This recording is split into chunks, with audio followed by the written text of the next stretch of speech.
এ ব্যথা আমার নয় শুধু একার, বিপ্লবী তিলোত্তমা করেছে অঙ্গীকার, লুটিয়েছে প্রাণ তাই ধরেছি গান, করছি প্রার্থনা বিফল না যায় সে বলিদান। আজ তুমি জেগে সুপ্ত চেতনা, অন্ধকার হতে আমাকে হোক না পথ চেনা।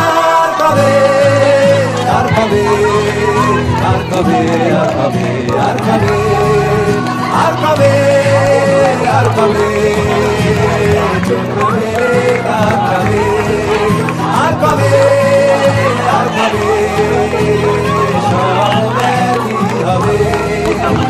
হবে আর কবে মুন্ডা হবে স্বাধীন, আর কবে